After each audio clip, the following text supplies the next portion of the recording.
Antes de empezar con el seminario de hoy, recordaros que el próximo viernes también hay seminario, debido al puente, para no tener seminario el viernes del puente, lo hemos puesto el viernes siguiente, ¿vale? Y nada, sin más, empezar con el seminario de hoy, os presento a Leonardo. Está haciendo el doctorado en el Departamento de Informática y nos viene a presentar un tema más social de lo que estamos acostumbrados en esta universidad, que es integrar un poco con la tecnología a las personas con discapacidad. Entonces nos va a contar un poco cómo lo podemos hacer. Exactamente. Así que os dejo con él. Hola, ¿qué tal? Buenas tardes a todos. Pues en primera, gracias por venir a esta charla del seminario. Y pues bueno, sin más preámbulo, vamos a comenzar.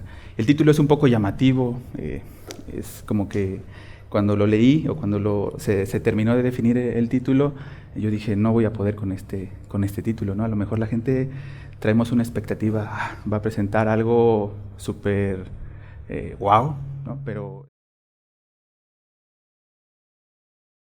lo que presentemos, pues bueno, se puedan ir con algo, con un aprendizaje nuevo o con algo que les llame la atención de lo que se puede hacer con la tecnología. Bueno, el título es Siri no es capaz de entender mi voz, pero será capaz de entender mi pensamiento. ¿Cómo lo vamos a poder hacer? Pues bueno, hasta ahora hay tecnología que nos demuestra que posiblemente se puede hacer. Bueno, lo que ustedes ven ahí en la pizarra es un cerebro, lo que intenta representar un cerebro en forma tridimensional y las conexiones que se están generando en las neuronas en este momento de la mayoría de ustedes, ¿sí? ¿Y cómo sé que pasa eso? Bueno, hay estudios que revelan que lo que nosotros hacemos, que estamos tomando un café, que estamos comiendo, que estamos poniendo atención, que estamos escuchando, que nos movemos, que limpiamos la mesa, todo eso genera una actividad en nuestro cerebro, ¿sí?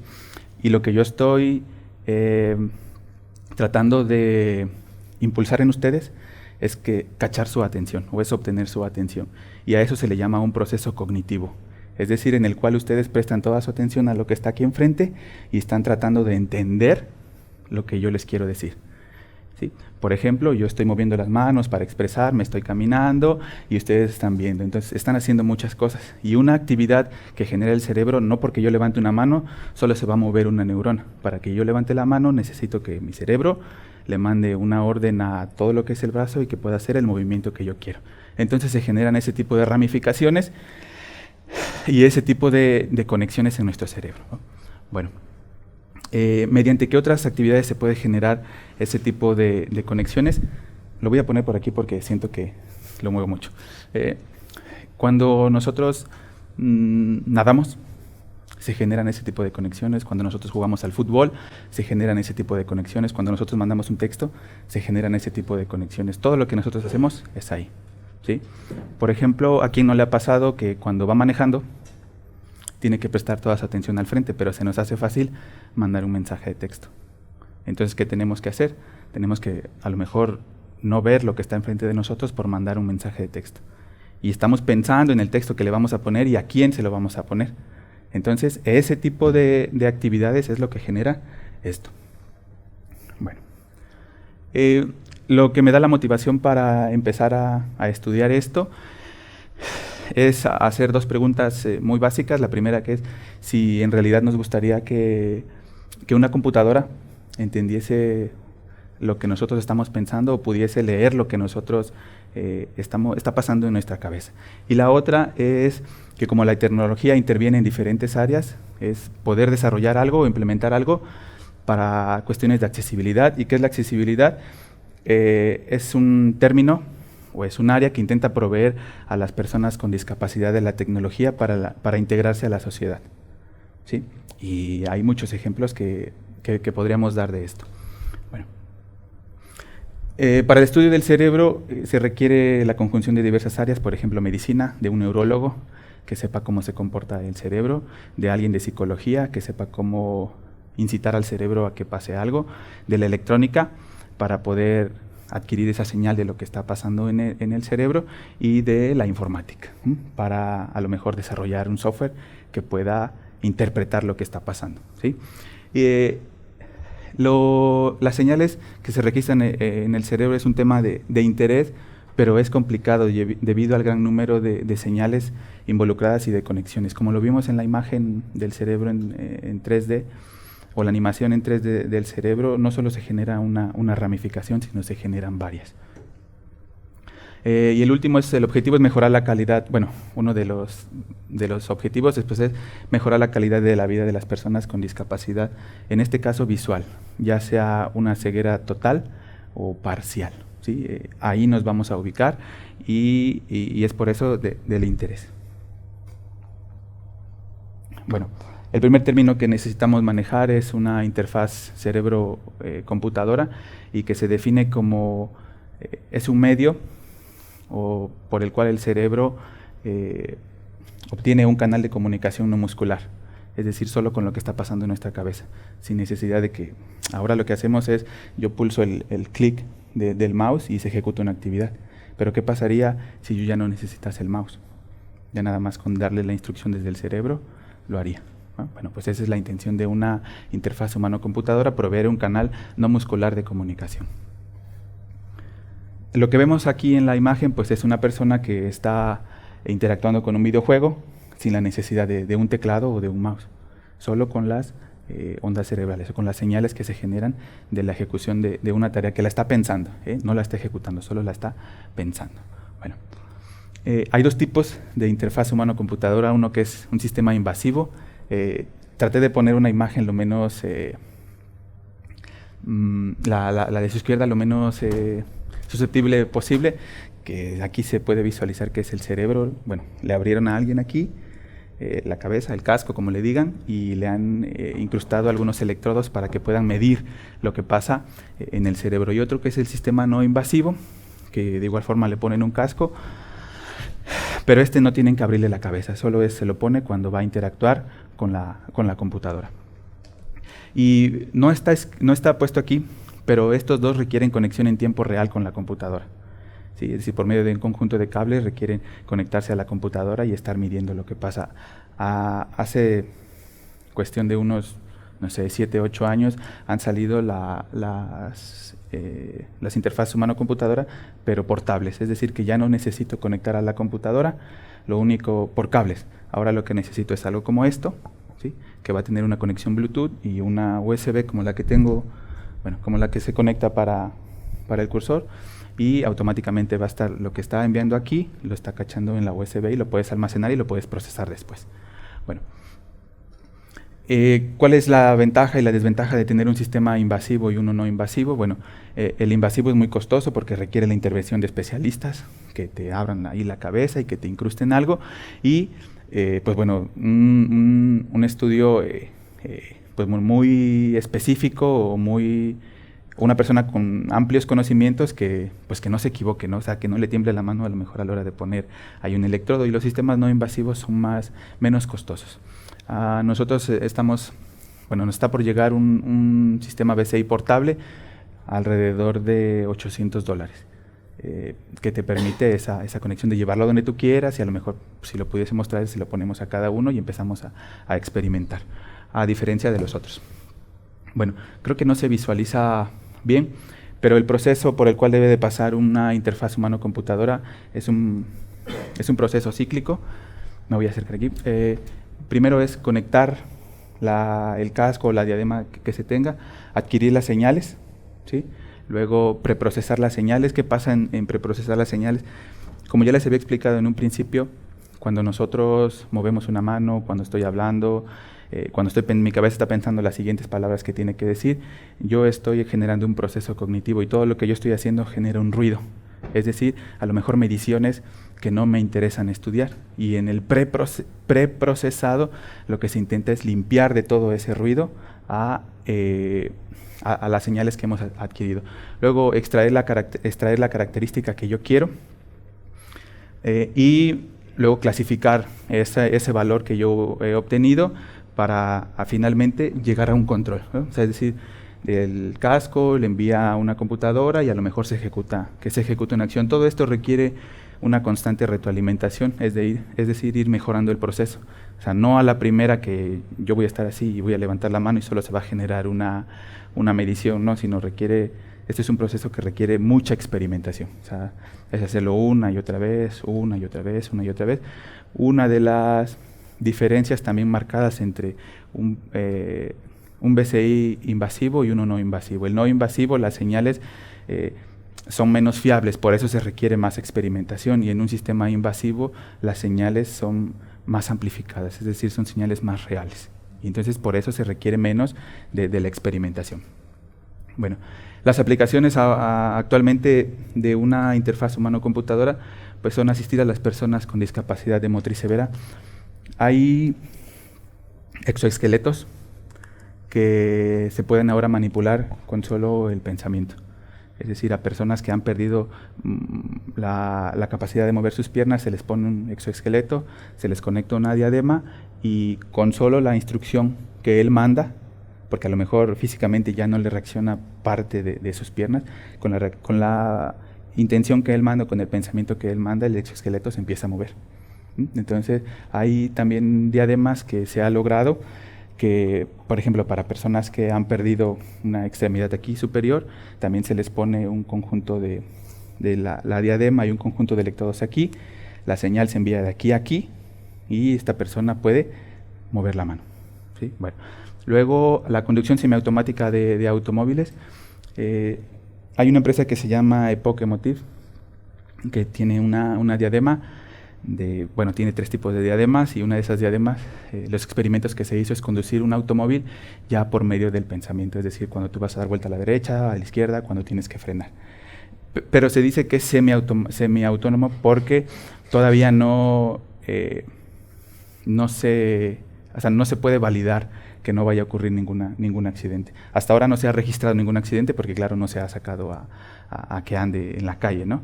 Pero, pues bueno, eso se trabaja. Y luego la interacción humano-computadora en videojuegos, como lo vimos en la primera imagen. Bueno, este es un ejemplo de lo que hay del lado izquierdo. A lo mejor no se distingue bien, pero si ustedes a lo mejor aquí alcanzan a notar, esta persona tiene una diadema, está montada en un automóvil y está manipulando el volante, es decir, que está semiconduciendo, ¿no? Porque si pasa algo, a lo mejor tiene la capacidad de pisar el pedal de freno y que el carro se detenga. Y del lado izquierdo, izquierdo para mí, derecho para ustedes, es un proyecto que se generó para jóvenes que han perdido o que perdieron la capacidad de memoria, ¿sí? ¿Y cómo es que se ejemplifica este proyecto? Tenemos una matriz de 3×4, en el cual a X jugadores de fútbol o a varios jugadores de fútbol se les asignó una letra, y lo que se les pide es que en vez de recordar el nombre del jugador, porque a lo mejor es muy largo y no tienen la capacidad de recordarlo, se les pide que identifiquen una letra. Se les pide que identifiquen una letra, pero eso es un proceso repetitivo. Si yo quiero, oye, ¿sabes quién es Cristiano Ronaldo? ¿Dónde está Cristiano Ronaldo? Pues bueno, a lo mejor él va a identificar esto, la E. Y por medio de ese experimento y la repetición y la repetición y la repetición, cuando la persona solo con pensar la E, automáticamente la instrucción a la computadora va a hacer que ponga el nombre de Cristiano Ronaldo. Bueno, eso es algo de lo que se ha hecho. Luego, ¿cómo es que yo incito al cerebro a que piense o a que haga una actividad? Pues para eso es un potencial evocado. Y el potencial evocado es un estímulo que en el cerebro genera fluctuaciones o variaciones de voltaje que se producen mediante las ondas cerebrales. Bueno, estos potenciales evocados son provocados por sucesos sensoriales, por sucesos motores o por sucesos cognitivos. Y un ejemplo, ¿qué pasaría si yo tengo aquí una fogata y pongo la mano? ¿Qué pasa? ¿La dejo ahí? No, la tengo que mover. ¿Y por qué la tengo que mover? Porque me voy a quemar. ¿Y quién dice que me voy a quemar? Es una experiencia que previamente adquirí, entonces es un experimento que se tiene que hacer. es un proceso repetitivo, ¿no? Bueno, ese es un suceso sensorial, es un suceso motor y es un suceso cognitivo. ¿Por qué? Porque estoy pensando, estoy sintiendo que está caliente, mi cerebro está pensando o está intuyendo que se puede quemar y luego está generando una acción motor, que es decir, retira la mano. ¿Sí? Bueno, ese es un potencial evocado. Es cuando yo, como persona externa, claro, los potenciales evocados son por externos, incito al cerebro a que ejecute algo. Bueno, determinados estímulos o la realización de una tarea produce cambios en el voltaje. Como les había explicado en un principio, el nadar pues conlleva algo. ¿Qué pasa cuando nos echan la primera vez al agua y no sabemos nadar? Entonces, en nuestra desesperación intentamos pedir ayuda, ¿no? Pero conforme vamos avanzando, pues bueno, tenemos que aprender que hay que mover las manos y las piernas para poder hacerlo. Entonces, esto es igual, este es un proceso de experimentación y repetición hasta que se logre controlar. Y los potenciales evocados se representan mediante un electroencefalograma. ¿Y qué es un electroencefalograma? Es una representación gráfica de esos voltajes. Bueno. Los potenciales evocados pueden ser visuales, como ya lo vimos en la persona que está manejando, necesita incentivar la vista o estimular la vista para que pase algo. Y también la persona que le decía yo que tiene cuestiones de memoria, que están rehabilitando las cuestiones de memoria, pues bueno, estos son los potenciales evocados visuales. En el lado izquierdo vemos a una mujer que, si no se distingue, tiene una diadema de un solo sensor, y lo que está es visualizando algo. Y del lado derecho tenemos a una persona que tiene igual una diadema o una interfaz, pero que tiene más electrodos que le permiten capturar lo que está pasando con las ondas de su cerebro.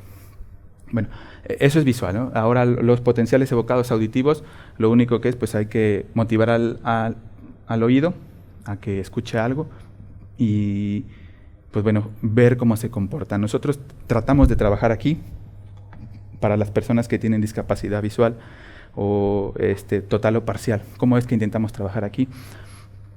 ¿Qué pasa cuando una canción nos gusta? La Macarena, que es muy sonada aquí. ¿Qué estamos haciendo? Les dije la palabra la Macarena y ¿qué estamos haciendo? En la mente, ¿qué estamos haciendo? Recordando. Entonces queremos estudiar qué pasa con las personas que no pueden ver, y si yo les estimulo el oído, ¿cómo es que se está comportando su cerebro? Encontrar un patrón y luego poder definir si lo que está escuchando le gusta y no le gusta. Al final, el objetivo es saber si le gusta, si no le gusta, nos va a permitir recomendarle a lo mejor más canciones de ese mismo estilo o de ese mismo género. ¿Sí? Entonces es ahí donde nosotros nos enfocamos y nos ayudamos de las herramientas de informática. Bueno, que ahora les platico. Bueno, un potencial evocado, en el tipo específico de potencial evocado, porque hay varios, también dentro de los potenciales evocados vamos a ocupar el P300, una definición muy sencilla. Dice una serie de picos positivos que se presentan a los 300 milisegundos después de la ejecución de un proceso cognitivo. Si nosotros podemos ver, esta es una gráfica en función de frecuencia y en función de tiempo, y más o menos aquí dice que en el 300, bueno, aquí lo marca aquí el 350 a lo mejor, se visualizó, se midió un pico positivo, ¿sí?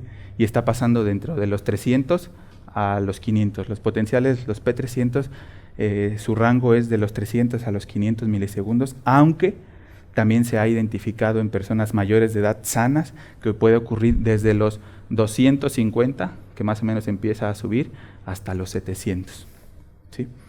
Entonces, eso es un P300, un potencial que puede ser visual, auditivo. Yo voy a estimular tanto la vista, bueno, para los que ven, o el oído, en este caso para los que no pueden ver, y tratar de generar un P300. La imagen que nosotros vemos aquí, a lo mejor nos indica que se está estimulando el oído para una tarea de reconocimiento, pero por tacto, ¿no? O sea, no todo es un patrón. O sea, no siempre que yo estimule el oído va a ocurrir el mismo P300 y va a generar la misma gráfica. Esta es una gráfica que ya se ha preprocesado, es decir, que solo corresponde a un evento, no corresponde a más eventos. Pero supongamos que tenemos que estamos estimulando a esa persona, pero que la persona no está totalmente concentrada, entonces yo creo que aquí pues podría haber más gráficas. Entonces ese es el ruido que se debe de eliminar y que se debe de limpiar para posiblemente encontrar un patrón como lo que está aquí. Ya casi acabamos, ¿eh? No se aburran. Bueno, los electroencefalogramas son estos. Esta es una interfaz de la diadema Pokemotiv, que es una BCI portable, que es una técnica de monitorización que permite registrar las ondas cerebrales o las señales cerebrales. ¿Y qué es lo que pasa? Bueno, pues si en la imagen anterior solo vimos uno, ¿por qué ahora en esta imagen presentan 14, 15? Pues bueno, eso tiene que ver con lo que está aquí. Para que yo pueda capturar la actividad que está generando en el cerebro, la diadema de Pokemotiv posee 14 electrodos que son capaces de sensar y que son capaces de medir en un rango todo lo que está pasando en el cerebro, ¿no? Bueno, ¿y qué te otorga? Te otorga pues los 14 electrodos y lo que está pasando, ¿sí? Al final tú solo vas a estudiar uno o a lo mejor dos, porque has encontrado un patrón que dice se ha registrado que ha tenido actividad cierta parte del cerebro. Entonces, pues a lo mejor te interesan uno o dos, pero dentro de esos uno o dos también tienes que limpiarlo, bueno, preprocesarlo, tienes que quitar el ruido, tienes que identificar el patrón que a ti te interesa. Quiero que vean algo, que lo difícil que es un video de 2 minutos, que lo difícil que es enseñar al cerebro a que piense y que no ejecute la tarea. Vale.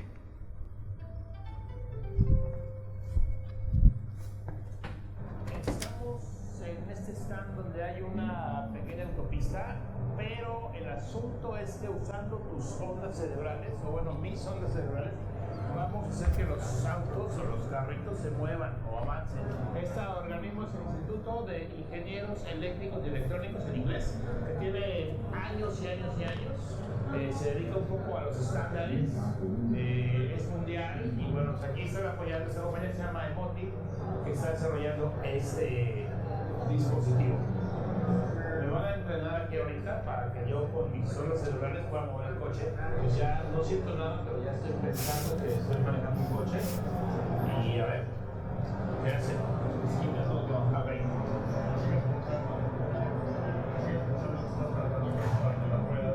Pero yo creo que si piensas en voz alta no funciona, entonces tienes que estar acá, por eso yo estoy tardando lo que te estás pensando. Don't lose that thought. En este momento, cuando te digan la salida, tienes que pensar muy fuerte que vas hecho una cochinilla en la pista y ganes la carrera. ¿Okay? No digas nada, no hables, solo piensa. Que sigas pensando, ya ves, te estás riendo y no está avanzando las ruedas. Keep that thought here. Concéntrate, Get that thought going again. Ya estás hasta quemando llanta. No te rías, concéntrate. No creas que estás haciendo el ridículo, solo estás concentrado en avanzar. Yo creo que esta carrera la tienes ganada. Porque hacen mejor contacto el dispositivo en tu cabeza. Te ganó.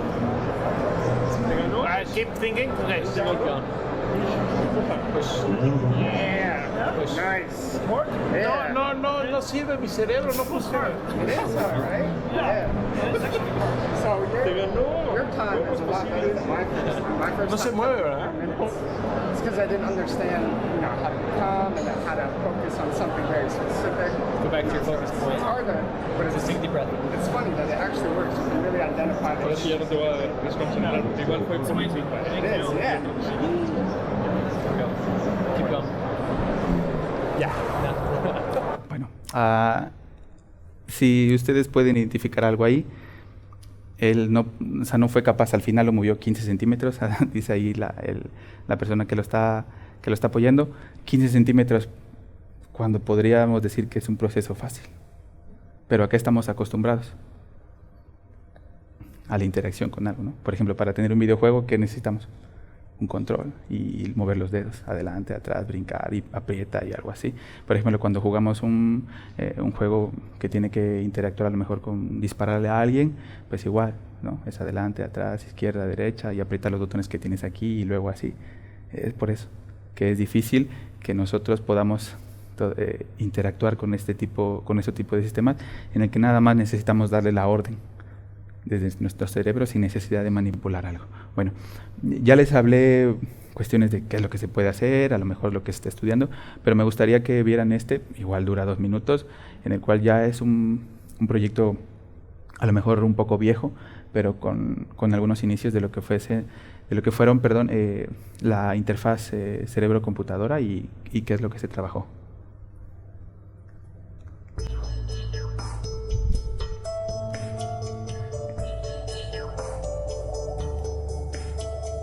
High-tech. Es una partida de ajedrez entre una máquina y una persona. Con una peculiaridad, los dos permanecen inmóviles. El truco, las ondas del cerebro realizan los movimientos que piensa el jugador. Son captadas por los electrodos que cubren su cabeza. Este sistema es el trabajo de un grupo de investigadores del Instituto de Tecnología de Berlín. Lo que vemos es el interface de un ordenador del cerebro. Es una conexión entre la máquina y el cerebro, mediante la que se leen las intenciones del jugador y se transforman en movimientos. El jugador solo debe, por tanto, imaginar qué pieza quiere mover y dónde, y el ordenador lo reconoce y lo hace, así que puede jugar sin mover las manos.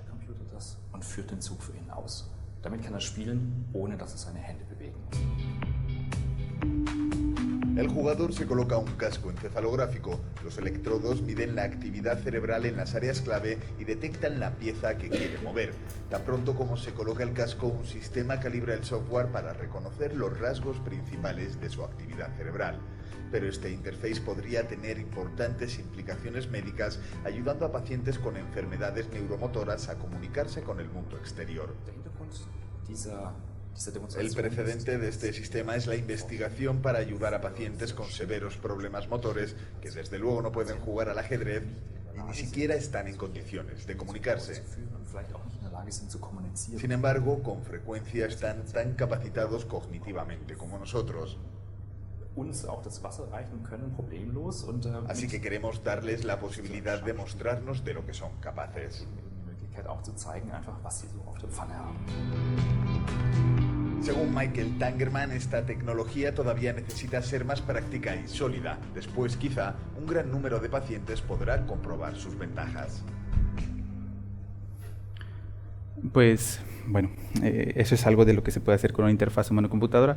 Han mencionado los electrodos, han mencionado los electroencefalogramas, pero seguimos viendo algo, que estos sistemas comúnmente funcionan para personas que ven, porque necesita una práctica. Bueno, entonces, y también lo dijo ahí que es para personas que tienen una afectación motriz, a lo mejor que no pueden moverse o interactuar con algo. Esa es una de las ideas con las que se crea, pero actualmente ya no se limita a eso, sino hay otro tipo de proyectos. Bueno, los retos para acabar, los retos de la interfaz humano-computadora, de mezclar cuestiones que ya les decía yo, de medicina, de psicología, de electrónica y de informática, pues bueno, pues es trabajar en videojuegos, es mejorar la experiencia del usuario al interactuar con videojuegos, que ya no solo sea a lo mejor un juego de caminar y ver, o por ejemplo como el Mario Bros, que solo es brincar, ¿no? Y hacia adelante y hacia atrás, sino ya a lo mejor tener otro tipo de capacidad de interactuar con juegos que requieran mayor capacidad de procesamiento. Luego la rehabilitación sigue como uno de los puntos principales, desarrollar sistemas de rehabilitación para personas con alguna discapacidad. La realidad virtual, que es algo que en lo personal me motiva mucho. Por ejemplo, entrar a un mundo en el que eres virtual y que todo lo manejas dentro de tu cerebro, ¿no? O sea, es algo que me inquieta, ¿no? Y que me motiva a tal vez pues seguir en esta área que es un poquito más social, ¿eh? Como lo decían en un principio no es tanto de un modelo, o sea, de investigar un modelo, sino es aplicar ese modelo a algo. Y luego el tratamiento de trastornos para personas que, no sé, aquí en España, pero en México el término déficit de atención es muy común, ¿sí? Entonces, para personas que tienen ese trastorno, a lo mejor un sistema de estos que les permita enfocarse en una sola actividad, o sea, que no sean tan dispersos. Este tipo de sistemas puede ayudar, ¿sí? Bueno, pues por mi parte creo que es todo. Si tienen alguna duda y puedo contestárselas con confianza. Y pues bueno, gracias.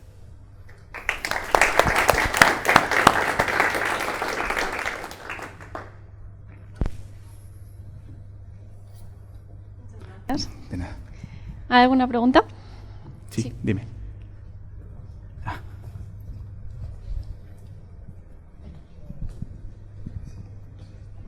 No se valen preguntas difíciles, ¿eh? Nada, no te preocupes. Dime. En la gráfica que has sacado antes salía que un proceso cognitivo tarda unos 300 milisegundos hasta que tú notas el pico, ¿no? Ok. ¿Eso varía mucho entre persona y persona? Sí. Quiero decir, ¿o está un poco estandarizado? Quiero decir que más o menos a los 300 milisegundos Ok. es cuando... Bueno, en personas mayores de edad y sanas, el promedio es ese. O sea, que ocurre de los 300 a los 500 milisegundos el pico. ¿Sí? Tanto como puede haber picos positivos, puede haber a lo mejor un pico negativo, ¿no? Que se llama, o los comúnmente conocidos son los N400, porque empiezan a partir del milisegundo 400, del 400 al 600. O sea, quiero decir, es tanto variable como el tiempo, Sí. como los niveles también Sí, en claro. los que se mueve, es muy variable de persona a persona. Sí. Entonces, sí. el proceso de, digamos, de calibración de eso es... Tiene que ver esa es personalmente. Entiendo que es personalmente y o sea, entiendo que es muy complicado, ¿no? Y requiere mucho tiempo, ¿no? Sí, mucha práctica, ¿no? Mucha práctica. Nosotros tenemos pensado, pues bueno, esto es algo que recientemente lo he hablado con mi tutor y con algunas otras personas que estamos trabajando. Lo mínimo que nos han pedido para hacer un experimento son 20 personas, para que podamos a lo mejor encontrar un patrón de esos 20. Y ese experimento se va a repetir a lo mejor otras 20 veces. Entonces tendríamos pues una muestra muy grande, ¿no? Vale, pues muchas gracias. Gracias. ¿Alguien más tiene alguna duda? ¿No? Dime. Perdón. Me ha parecido muy curioso lo que has dicho sobre que hay tareas que ya estamos acostumbrados a hacer y entonces el hecho de hacerlas de otra manera nos cuesta mucho, ¿no? Sí. Entonces me ha dado por pensar si realmente tú le pones a una persona que nunca ha conducido un auto, por ejemplo, un coche, le pones a realizar esa misma tarea, lo realiza o sea, ¿es capaz de aprender a hacerlo mejor que el que sí que ha conducido, por ejemplo? ¿O no hay que interpretar así eso? No, sí, es algo que a lo mejor yo en otro contexto me lo preguntaba en la cabeza, pero pues sí, posiblemente sea que una persona que nunca ha manejado y que interactúa con este tipo de sistemas, como sus reglas son más izquierda, derecha, a una persona que ha manejado, que tiene la experiencia de manejar y que dice, pues no pasa nada, y acelera un poco más. Entonces yo creo que puede ser más eficiente una persona que nunca ha manejado y que interactúa con ese tipo de sistemas, le sea más eficiente el conducir. Qué interesante. Ok, gracias. Can I ask in English? Ya. I'm sorry, I'm getting too little from I'm sorry. My Spanish is little, Okay. so I get poquito. Okay, muy poco. The signals from one person to another is very much. Mm-hmm. The signal is different for person. So for each person we have to train it. Yeah. For each one. Yeah. There is no patterns that we can use. No. The signal is different for name. Manuel for Rocco. For Rocco, is different. Require the train for each. So it's personal, Yeah. not for public use. No, it's personal. Mm. Yeah. And the data that we can take from one person couldn't be used to another.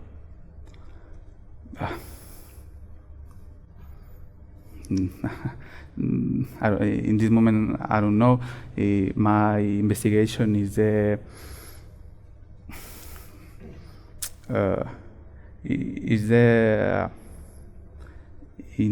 ¿cómo se dice? Inicial. Start, ¿no? It started. Y my okay.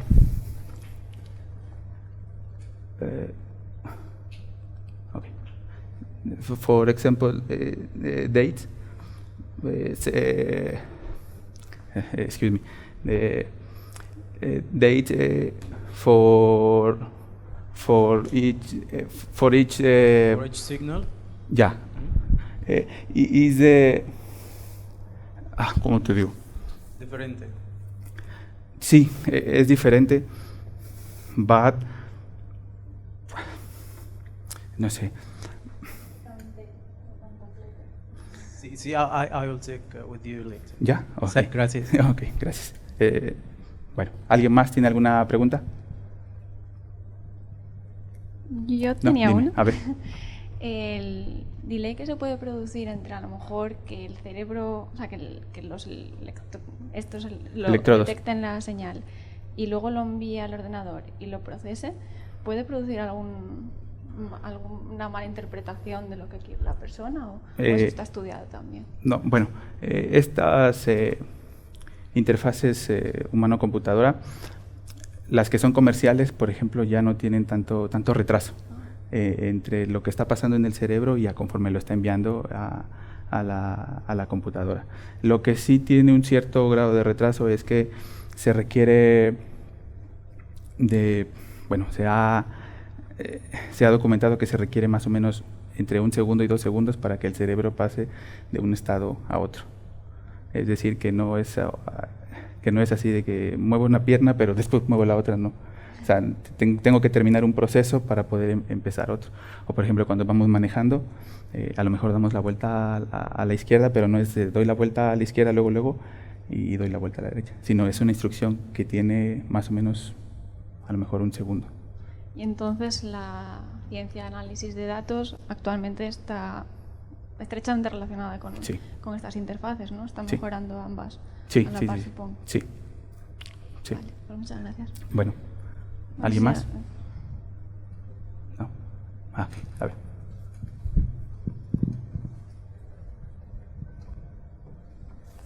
Es que me ha sorprendido que has puesto ahí que esto puede ayudar en la rehabilitación de personas y no se me ocurre un ejemplo, por si puedes poner uno, como a una persona que tenga una dolencia ¿Una qué? Una dolencia o que le ocurra algo, ¿cómo puede ayudar a que se rehabilite este tipo de tecnología? Bueno, en un principio hablé de los exoesqueletos. Hay algunos ejemplos, algunos procesos ya validados que le permiten a las personas otra vez retomar su movimiento de caminar. Y a lo mejor un exoesqueleto no le van a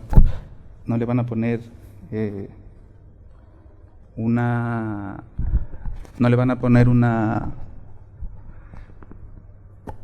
un sensor a lo mejor en la pierna a una persona, si no es directamente de aquí, le conectan una diadema y en esta parte tiene un receptor, lo que hace que a lo mejor involuntariamente la persona, como no puede mover las piernas, entonces el mecanismo que tiene aquí lo va a hacer que mueva las piernas forzosamente. ¿Sí? Estudios anteriores de, por ejemplo, un brazo, ¿no? Lo que le llaman un brazo robótico, los sensores los tenemos aquí, en esta parte. Entonces había sensores que estimulaban esta parte. Pero ahora dicen, bueno, ¿de dónde viene la señal? Pues la señal viene de aquí. Entonces yo desde aquí envío mi señal, que no tengo una mano y le pongo un brazo robótico, entonces envía la señal de aquí a un receptor que tiene aquí y lo que hace es manipularlo. Porque la señal viene desde acá, aunque después el que la ejecuta sea lo que está aquí. ¿Sí? Bueno. ¿Hay alguna otra pregunta?